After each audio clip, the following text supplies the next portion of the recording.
पैदा किया, हजारों नेमतें पैदा की, सैकड़ों सैकड़ों तरह की नेमतें अल्लाह रब्बुल इज़्ज़त ने इस कायनात में पैदा फरमाई सिर्फ और सिर्फ इंसान के लिए, और इंसान को पैदा फरमाया अपनी इबादत के लिए। आखिरकार इस दुनिया के अंदर कई चीजें हैं। सबसे पहली बात तो यह है कि दुनिया के अंदर कुछ हराम चीजें हैं, कुछ हलाल चीजें हैं। मिसाल के तौर पर एक चीज हराम, शराब। शराब को हराम करार दिया। शराब को हराम करार देने के साथ साथ शराब की ही मिसल अगर कोई शरबत हो तो उसके जायज करार दिया। शरबत को जायज करार दिया, शराब को हराम करार दिया। नमाज छोड़ने को हराम करार दिया। हराम मुहर्रमात में सैकड़ों चीजें हैं। शराब भी हराम है, नमाज छोड़ना भी हराम है। मैं बहुत मुख्तसर तकरीर करूंगा, इसीलिए फौरन ही जो है वो बगैर किसी तमहीद के पॉइंट पर आना चाहता हूँ। शराब भी हराम, गीबत भी हराम, चुगली भी हराम, नमाज छोड़ना भी हराम। लेकिन अजीब हैरत का समा है हमारे समाज का, और अजीब अलमिया है हमारा और हमारी ज़हन व फिक्र का, कि हमारे दरमियान में अगर कोई शख्स शराब पी लेता है, शराब को मुंह से लगा लेता है, तो हमारे तन और बदन में आग लग जाती है। हमारी औलाद अगर शराब का एक घूंट पी ले तो हमारे तन और बदन में आग लग जाती है। लेकिन वही औलाद नमाज छोड़कर बारहा हमारे साथ है, हमारे साथ नमाज छोड़कर खाना खा रहा है, हमारे साथ नमाज छोड़कर रातें गुजार रहा है, हमारे साथ नमाज छोड़कर काम करवा रहा है। हमें बिल्कुल एहसास नहीं होता। आखिर वजह क्या है? वजह आप सोचिए तो सही। जिस तरीके से शराब पीना हराम था, उसी तरीके से नमाज छोड़ना भी तो हराम था। ये क्यों हुआ कि शराब पीने की वजह से हमारे तन और बदन में आग लग गई, लेकिन उसके नमाज छोड़ने का हमें एहसास तक नहीं हुआ।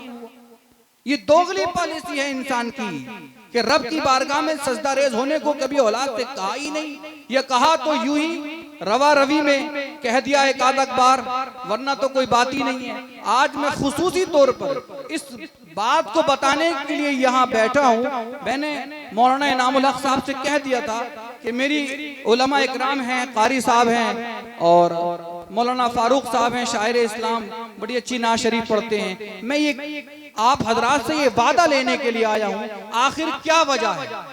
आप गीबत करता हुआ इंसान बुरा नहीं लगता, शराब पीता हुआ इंसान बुरा लगता है, हालांकि दोनों हराम है। क्यों? शराब पीता हुआ इंसान हमें बुरा लगता है, लेकिन नमाज छोड़ता हुआ इंसान बुरा नहीं लगता। क्यों?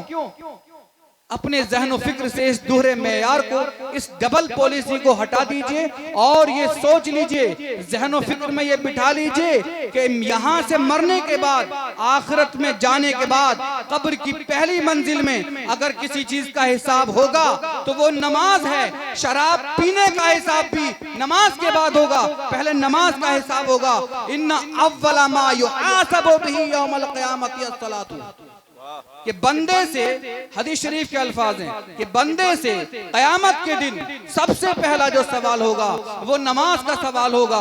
तो नमाज, और यहाँ आप देखिए कि जितने लोग इस महफिल में बैठे हैं, इतने लोग नमाज में नहीं।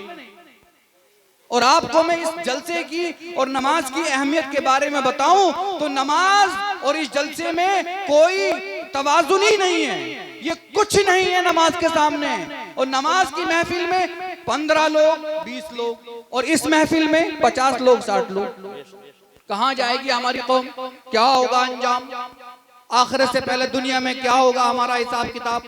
नमाज की बरकतों से आप लोग महरूम हैं, इसलिए नमाज नहीं पढ़ते। अल्लाह के जिक्र से आपके दिल गाफिल है, इसलिए नमाज नहीं पढ़ते। अपनी रोजी रोटी में बरकतों को, अपनी कमाई को अपनी बरकत समझते हैं।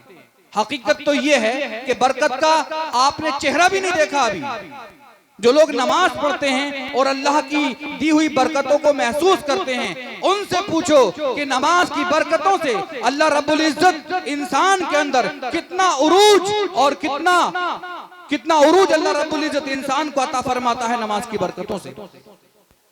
मैं कुछ अशार आप हजरात की बारगाह में नात शरीफ के पेश कर दूं। ये गुफ्तगू करने के लिए मैं बैठा था और नात शरीफ पढ़ूंगा और उसके बाद खत्म। आप हजरात से मैं ये वादा लेने के लिए आया था कि प्यारे भाइयों, नमाज, खास तौर से ये नौजवान जो हमारा तबका बैठा हुआ है, जो अपने मुंह में गुटका चबाता रहता है, और गुटके को इसलिए नहीं थूकता कि वजू करना पड़ेगा।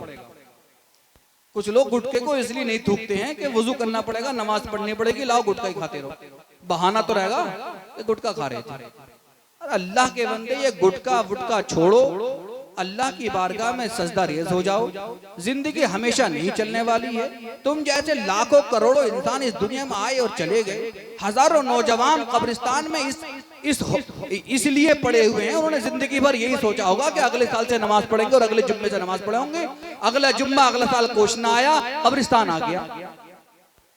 सैकड़ों नौजवान, लाखों नौजवान कब्रिस्तान में लेटे हुए हैं।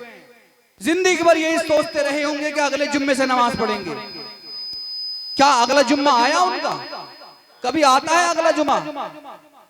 कम अज कम जुमे के दिन, जिस दिन इंसान नहा धोकर नमाज जुमा अदा करता है, उस दिन की असर मगरिब ईशा तो अदा कर ले।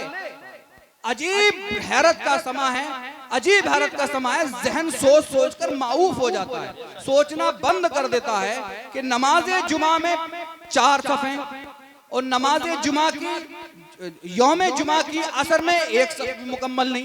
कहाँ गई अल्लाह की मखलूक? सबको इतना काम आ गया। एक बार दुरूद पढ़ लीजिए, अल्लाहुम्मा सल्ली अला सय्यिदिना व मौलाना मुहम्मद व बारिक व सल्लिम सलातन व सलामन अलैका या रसूलुल्लाह सल्लल्लाहु तआला अलैहि वसल्लम। करम आका का होता है तो हम नाते सुनाते हैं। करम आका का होता है तो हम नाते सुनाते हैं।